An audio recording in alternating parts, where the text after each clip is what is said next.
नमस्कार। आज के इस एक्सप्लेनर में हम सीधे बात करने वाले हैं एक बहुत ही दिलचस्प और चर्चित विषय पर।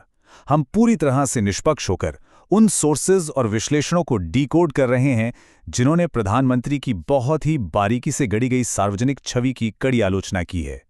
हमारा मकसद यहाँ किसी का पक्ष लेना बिल्कुल नहीं है, बल्कि एक क्लिनिकल नजरिए से सिर्फ ये समझना है कि इन उपलब्ध सोर्सेज में क्या तर्क दिए गए हैं और वो किन सबूतों पर आधारित हैं। तो चलिए सीधे मुद्दे पर आते हैं। इन सोर्सेज का जो सबसे मुख्य आधार है वो यही है कि राजनीतिक दावों और हमारी ऐतिहासिक हकीकत के बीच एक बहुत बड़ा विरोधाभास है। हमें अक्सर ये बताया जाता है कि विदेश में भारत की वर्तमान ख्याति केवल इसी सरकार की वजह से है, लेकिन जो विश्लेषक हैं वो इसका एकदम उल्टा दावा करते हैं। हम इस पूरे विषय को बहुत ही व्यवस्थित तरीके से इन 5 हिस्सों में बांटकर समझने वाले हैं। विश्वगुरु नैरेटिव, हमारी ऐतिहासिक सॉफ्ट पावर, इस मसीहा छवि का विश्लेषण, बिना स्क्रिप्ट वाली कूटनीति और आखिर में पीआर यानी जनसंपर्क का पूरा ढांचा। शुरुआत करते हैं हमारे पहले पॉइंट से, विश्वगुरु नैरेटिव यानी भारत के वर्ल्ड टीचर बनने के दावे की हकीकत। अब देखिए, सोर्सेज ने यहाँ एक बहुत ही दिलचस्प बात पॉइंट आउट की है। वर्तमान प्रशासन की विशाल छवि बनाने के लिए जिन मशहूर कोट्स का इस्तेमाल किया गया, उनका असली स्रोत क्या है। आपने दावा जरूर सुना होगा, जब भारत बोलता है तो पूरी दुनिया सुनती है, जिसे अक्सर प्रधानमंत्री से जोड़ा जाता है। लेकिन विश्लेषक हमें याद दिलाते हैं कि ये बात असल में पूर्व अमेरिकी राष्ट्रपति बराक ओबामा ने पूर्व प्रधानमंत्री डॉक्टर मनमोहन सिंह के अर्थशास्त्र की गहरी समझ की तारीफ करते हुए कही थी। इन सोर्सेज ने वैश्विक सर्वोच्चता के इन भाषणों की तुलना कुछ बहुत ही ठोस डेटा से की है, और ये डेटा बिल्कुल अलग कहानी बताते हैं। ह्यूमन डेवलपमेंट इंडेक्स हो, पीस इंडेक्स हो, हंगर इंडेक्स हो या फिर प्रेस फ्रीडम इंडेक्स, आंकड़े स्पष्ट दिखाते हैं कि इन सभी में भारत की रैंक काफी नीचे है। विश्लेषकों के अनुसार ये हार्ड डेटा विश्व गुरु वाले दावों पर एक बहुत बड़ा सवालिया निशान लगा देते हैं। इसके साथ ही एक और नंबर है जो ध्यान खींचता है। साल 2022 के सिर्फ एक वर्ष में रिकॉर्ड 2,25,000 नागरिकों ने अपनी भारतीय नागरिकता हमेशा के लिए छोड़ दी। विश्लेषक पूछते हैं कि अगर सच में सब कुछ इतना ही बेहतरीन है तो इतनी बड़ी संख्या में लोग नागरिकता क्यों छोड़ रहे हैं। अब बढ़ते हैं दूसरे हिस्से की तरफ, भारत की ऐतिहासिक सॉफ्ट पावर, जिसका प्रभाव 2014 से बहुत पहले से चला आ रहा है। ये विश्लेषण उस विचार को सिरे से खारिज करता है कि 2014 से पहले भारत में किसी तरह के सांस्कृतिक आत्मविश्वास की कमी थी। चलिए योग का ही उदाहरण लेते हैं। अक्सर दावा किया जाता है कि 2014 में संयुक्त राष्ट्र की घोषणा के बाद ही योग को वैश्विक पहचान मिली, लेकिन सोर्सेज बताते हैं कि 1952 में ही तत्कालीन प्रधानमंत्री नेहरू ने मशहूर वायलिन वादक यहूदी मेनुहिन की मुलाकात BKS अयंगर से करवाई थी। यानी योग की वैश्विक जड़ें कई दशक पुरानी हैं। ये टाइमलाइन देखिए, ये साफ बताती है कि दुनिया भर में भारत का प्रभाव रातों रात नहीं बना।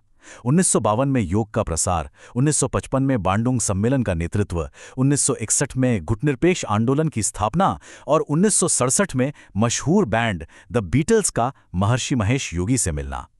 ये सब इस बात का सबूत है कि 20वीं सदी के दौरान भारत की कूटनीति, शास्त्रीय संगीत और ध्यान पहले से ही पूरी दुनिया का ध्यान अपनी ओर खींच रहे थे।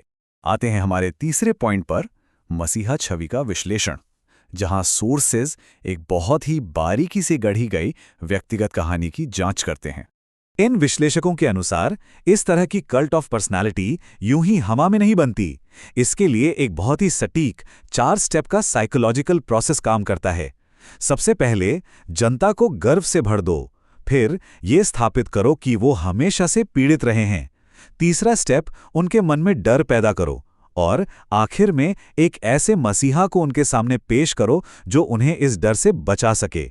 सोर्सेस का मानना है कि ये जनता को दिमागी रूप से कंट्रोल करने का एक अचूक तरीका है। सोर्सेस कुछ विशिष्ट बायोग्राफिकल दावों का भी फैक्ट चेक करते हैं जहां चीजें तकनीकी रूप से संभव ही नहीं लगती। उदाहरण के लिए 1987-1988 में एक डिजिटल कैमरे के इस्तेमाल का दावा किया गया था, लेकिन हकीकत यह है कि दुनिया का सबसे पहला कमर्शियल डिजिटल कैमरा साल 1990 में रिलीज हुआ था। ये बातें उस गढ़े गए नैरेटिव में मौजूद गहरी विसंगतियों को सामने लाती हैं।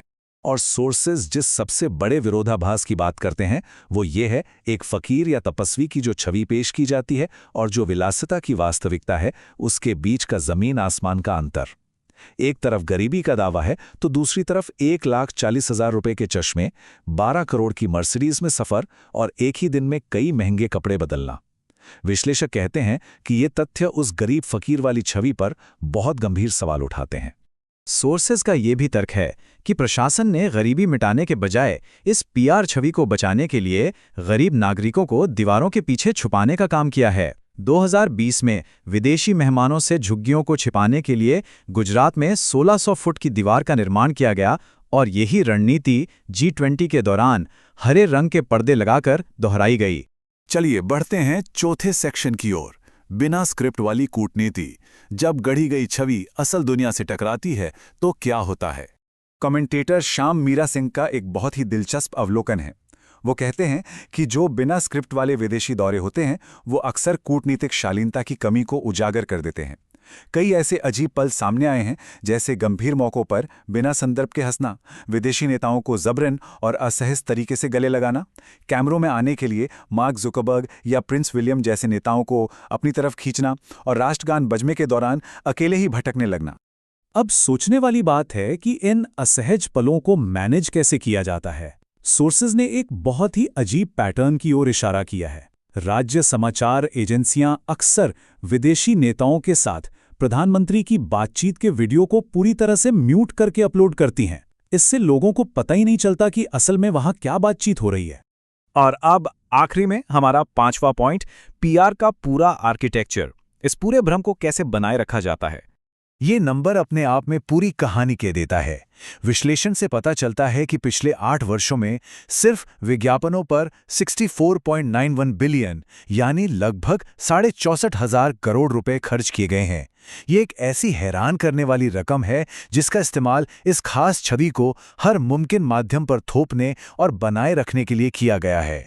ये विशाल मशीनरी काम कैसे करती है? जरा सोचिए। हर दिन अखबारों के विज्ञापनों पर 71 लाख रुपए का खर्च, कोविड वैक्सीन सर्टिफिकेट से लेकर हर सरकारी योजना पर एक ही चेहरा, सरकार समर्थक मीडिया एंकर्स पर पूरी निर्भरता। यहां तक कि विश्लेषक ये भी बताते हैं कि एक राजनीतिक नेता को सीधे भगवान के समान दिखाने के लिए किस तरह धार्मिक प्रतीकों का इस्तेमाल किया गया है।